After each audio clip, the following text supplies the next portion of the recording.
ఒక యూట్యూబర్ ఒకే వారంలో 5 కేసులు. ఒక చోట బెయిల్ రావడం, ఆ జైలు గేటు దాటక ముందుకే మరో స్టేషన్ పోలీసులు వచ్చి అరెస్ట్ చేయడం. ఆ వెంటనే దేశద్రోహం కింద, ఉపా చట్టం కింద కేసు నమోదు చేయడం. అసలు ఎవరి ప్రశ్న రావణ్? నిజంగానే కావాలనే పవన్ కళ్యాణ్‌ని టార్గెట్ చేస్తున్నారా? లేకపోతే ప్రభుత్వమే కక్ష సాధిస్తుందా? ఈ విషయాలని ఈ వీడియోలో తెలుసుకుందాం. హాయ్ అండి అందరికీ. నా పేరు Sharath. Welcome to Sharath 180 degrees. ప్రశ్న రావణ్ అసలు పేరు జోసెఫ్ బచ్చలకూరి. ఇక సోషల్ మీడియాలో అయితే ప్రశ్న రావణ్ పేరుతో వీడియోలు చేస్తుంటాడు. ప్రభుత్వాన్ని విమర్శిస్తూ, లేకపోతే ఏవైనా సమస్యలుంటే ప్రశ్నిస్తూ వీడియోలు ఎవరైనా చేయొచ్చు.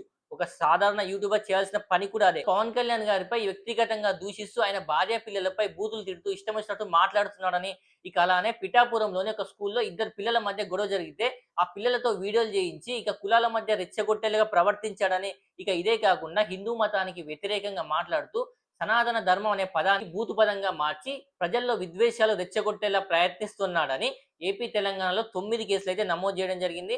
అయితే మొట్టమొదటిసారిగా జూలై 1న ఏపీ పోలీసులు హైదరాబాద్ వచ్చి అరెస్ట్ చేసి పిఠాపురం తీసుకెళ్లారు. అక్కడి నుంచి కాకినాడకు, కాకినాడ నుంచి మచిలీపట్నం, మచిలీపట్నం నుంచి విజయవాడ తీసుకొచ్చారు. అయితే దీనిపై అన్ని కేసులపై బెయిల్ వచ్చింది. ఇక బెయిల్ రాకుండా మరొకసారి చాలా స్ట్రాంగ్‌గా విజయవాడ గన్నవరం పోలీసులు అయితే ఉపా చట్టం కింద కేసు నమోదు చేశారు.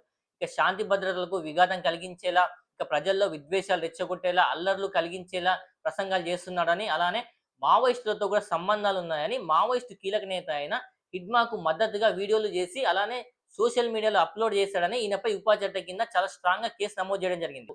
కేసు నమోదు చేసిన పోలీసులు ఇక కోర్టులో హాజరుపరిచారు. ప్రస్తుతం ఆయనకైతే కోర్టు 14 రోజుల రిమాండ్ విధించడంతో నెల్లూరు సెంట్రల్ జైలుకైతే తరలించడం జరిగింది. అయితే పోలీసుల రిమాండ్ రిపోర్ట్‌లో కొన్ని కీలక అంశాలు పేర్కొన్నారు. ఆయన కావాలనే రావణ్ అనే పేరు పెట్టుకొని, జోసెఫ్‌కి బదులుగా ఈ పేరు పెట్టుకొని హిందూ మతానికి, హిందూ దేవుళ్ళకి వ్యతిరేకంగా మాట్లాడుతున్నాడని పోలీసులైతే పేర్కొన్నారు. ఎవరికి నచ్చిన మతాన్ని వాళ్ళు పాటించొచ్చు. బట్ ఒకరి మతాన్ని ఒకరికి కించపరిచే అధికారం, రైట్స్ ఎవ్వరికీ లేవు. ఇక ఉపా చట్టం కింద కేసు పెట్టడం అంటే మామూలు విషయం కాదు. యూట్యూబ్‌లో చాలా మంది ప్రభుత్వాన్ని విమర్శిస్తున్నట్లు చాలా మంది వీడియోలు పెడుతున్నారు. కానీ అందరి పైన ఉపా చట్టం కింద కేసు అయితే పెట్టట్లేదు కదా! భావ ప్రకటన స్వేచ్ఛ ఉంది కదా అని ఇష్టం వచ్చినట్టు బూతులు మాట్లాడడం అయితే కరెక్ట్ కాదు. ఇక ప్రశ్న రావణ్‌కి మద్దతుగా అయితే జడ శ్రవణ్ కుమార్ గారు వాదిస్తున్నారు.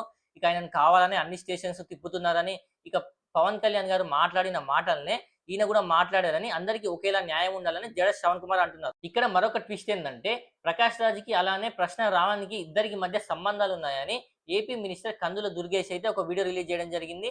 ప్రభుత్వాన్ని విమర్శిస్తున్నందుకే, ప్రశ్నిస్తున్నందుకే కావాలనే ప్రశ్న రావణ్‌పై ఉగ్రవాదులపై పెట్టాల్సిన ఉపా చట్టాన్ని ఈయనపై నమోదు చేశారని ఆయన మద్దతుదారులు అంటున్నారు.